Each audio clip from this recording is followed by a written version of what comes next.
네, 어떤 고민 있으실까요? 제가 성동구 은봉동에 네. 신동아 아파트랑 은봉동 대림 1차 아파트를 고민하다가 네. 대림 1차 31평을 이번에 10억 5천에 매수했거든요. 아, 네. 네. 근데 향후 전망에 대해서 알고 싶고, 음. 이게 용적률이 208%인데 재건축 시 구도 제한이 있을지랑 뭐 여러 가지를 알고 싶어서 전화드렸어요. 네, 알겠습니다. 성동구의 은봉대림 1차 아파트 말씀 주셨어요. 네네. 네, 일단 향후 전망에 대한 이야기부터 나눠보도록 할게요. 대표님과 인사 네. 나눠보세요. 네, 안녕하세요. 안녕하세요. 네, 반갑습니다. 언제 구입하셨다고요? 지난달에 구입했어요. 20년 6월 달에 구입을 했네요. 네네. 한 가지 더 여쭤볼게요. 구입을 하시면서 네. 국토부에서 실제로 거래되는 현황을 파악해 보셨어요? 안 네. 보셨나요? 잘 안 봤어요. 네. 실거래 현황을 반드시 확인을 하셔야 됩니다. 실제로 몇 층이 몇 월 달에 어느 정도에 거래됐는지를 확인을 하셔야 돼요. 왜 이걸 확인을 하시라고 얘기하냐면은 네. 작년 19년 말부터 지금 네. 20년에 이루어질 때 거래되는 거래 현황은 네. 거의 대다수가요. 네. 거래가 없는데 한 건 또는 두 건 네. 이런 것들로 인해서 지금 잡음이 들리네요. 자, 한 건 또는 두 건으로 인해서 가격대가 올라가는 거예요. 이해가세요? 네네. 그런데 그 가격대가 1,000만 원, 2천만 원이면 괜찮은데 얼마 전에도 제 고객이 한 분이 그런 적이 있어서 제가 막 되게 좀 뭐라고 그랬는데 무슨 얘기냐면은 실제 거래가 봤더니 네. 4억, 4억 5천, 5억을 최대로 안 넘어가는 거예요. 네네. 그런데 자기는 가보니까 물량이 없더라 싶어서 급해서 5억 5천을 주고 산 거예요. 네네. 그러면은 가격을 자기가 만드는 거예요. 네. 그런 것들이 비일비재하단 말이에요. 지금 말기에 지금 뉴스에 어떻게 나오든 실제로 부동산에 들어가서 실제 거래되는 걸 보면은 뉴스만큼 그렇게 폭등하지가 않아요. 네네. 실제 거래된 거는요. 그게 네. 체크가 돼야 되는 거. 제일 1번이 너무 지금 너무 고점에서 마지막에 정말 빠져나가지 못하는 사람을 빠져나가게 해주는 그런 역할을 한 게 아닌가 하는 우려가 우선 섞이고요. 그 우려라는 거는 가격이 계속 올라갈 때는 상관이 없어요. 네. 가격이 어떤 연유에서든 조정이 되거나 할 때는 네. 가장 큰 어떤 그 자산 감소로 이어지는 거죠.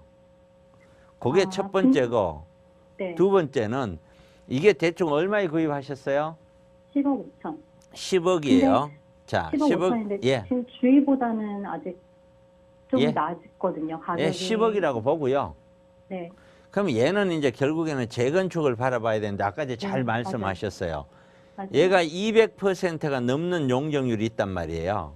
네네. 그러면 얘는 3종 주거에 네. 나중에 하실 수 있는 용적률이 서울시하고 협의를 해서 300%까지 올라간다고 하더라도 네.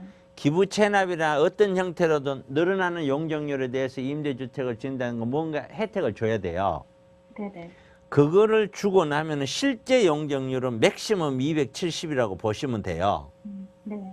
그러면 늘어나는 건 한 60 얼마밖에 안 늘어나죠. 네. 그러면 지금 현재보다 3분의 1도 안 늘어난다는 거예요. 세대 숫자가. 네. 그럼 그 이야기는 추가 부담금이 그만큼 많을 거란 얘기예요. 네. 그러면 통상적으로 네. 그냥 대충 봤었을 때 재건축이 된다고 하더라도 여기에 30평대를 갖고 있는 사람이 30평대를 받으려면은 제가 보는 눈에는 최소 5, 6억에서 7, 8억 이상 돈을 더 넣어야 될 거라고요. 네. 그러면은 현재 10억을 주고 샀어. 그 정도로 예를 들어서 5, 6이 아니라 6, 7억 이상 더 넣었다. 그러면 16억에서 18억을 넣었다. 그럼 도대체 얘가 얼마가 가야 남느냐 하는 거예요. 이거는 재건축을 간다고 가정을 하고 한 거예요. 네네. 이러기 때문에 제가 봤을 때는 재건축은 쉽지 않다는 거예요.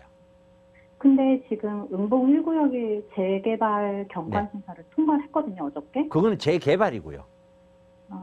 그래서 그- 평당 지금 1억까지도 간다고 얘기 들었어요. 그러니까 매매가는 매매가 네. 기준으로 나중에 아파트 되면 30평대 아파트가 있다고 쳐요. 네네. 그러면 그것이 땅 지분으로 따지면 10평이 안 된단 말이에요. 네. 그러니까 땅으로 따지면 평당 1억 이렇게 얘기할 수도 있겠죠. 네. 그 재개발 구역 안에 있는 평당 개념은요. 네. 그거는 예를 들어서 다세대라는 빌라라는 게 있잖아요. 네. 그런 작은 그 기준으로 그 사람들이 하는 얘기예요. 그 안에 단독주택 큰 게 있잖아요. 네. 그런 걸 따져서 평당 한번 따져보세요. 얼마인가. 그 절반도 안 되지. 네네. 그러니까 그 사람들 그런 땅값으로 일괄적으로 평가하는 거는 전혀 안 맞으니까 그거는 귀담아 들을 필요가 없는 거예요. 이게. 네. 그런 현상이라서 솔직히 저는 좀 우려가 돼요. 우려가. 그래요? 가장 중요한 것이 네. 제가 보는 눈에는 그래요. 서울시 안에서 가장 중요한 거는 누가 뭐래도 역세권이에요.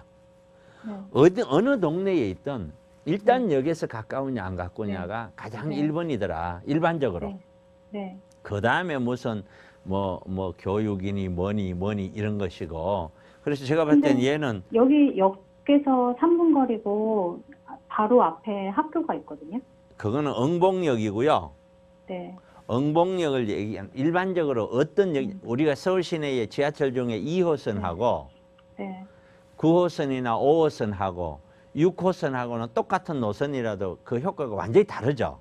네. 그런 걸 그것도 같이 봐야 되겠죠. 그죠? 네네. 그 여기 가까운 거는 맞지만 그 역이 그렇게 힘 있는 역은 아니라는 거죠. 이게. 네. 그런 걸로 기타 등등으로 봤었을 때 그렇게 좋은 투자가 아니지 않냐 하는 생각이 들거든요. 그러면 한번- 신동 아파트가 괜찮은 거예요? 예? 응봉 신동 아파트를 보다가 여기를 했거든요. 지금은요. 네. 예, 저는 이렇게 했으면 좋겠어요. 이거 괜찮으세요? 저거 괜찮으세요? 저거 괜찮으세요? 라고 얘기할 단계가 아니에요. 왜 그러냐면은 서울 시내에 지금 5년, 6년 동안 안 올랐는 게 있나요? 없죠. 다 올랐죠. 그죠? 네. 그럼 다 올라면 어떤 게 좋은 거고 어떤 게 나쁜 거예요? 자, 그런 가격을 가지고 움직일 게 아니고 네. 흐름을 볼 때란 얘기예요. 흐름은 전반적으로 다 너무 올랐다는 거예요. 네네. 그래서 제가 방송상에 대해서 지금은 아파트는 사지 말아라고 제가 얘기하는 거예요. 제가 전반적으로 오를 때는 저 여기서 더 올라갈 수도 있겠죠. 네. 더 올라가려면 더 많은 사람들이 사줘야 올라갈 거 아니에요. 네네. 근데 이번 정책을 보셔서 알겠지만 1가구 2주택자들은 앞으로 되게 힘들 거예요. 네. 그러면 내가 살고 있는 집 하나 빼고 2개, 3개 막 사주는 사람이 늘어나야 축축 올라갈 텐데 네. 2주택자가 감내해야 될 재산세나 종부세나 기타 갖고 있으면은 이게 보통 문제가 아니에요. 네. 어지간한 주택들 다 10억 가잖아요. 네. 그럼 지금 우리 시청자분이 이거 10억짜리 하나를 갖고 있고 이런 걸 또 하나 전세를 끼고 뭐 4억이든 얼마 투자를 해서 또 하나 갖고 있다고 칩시다. 네.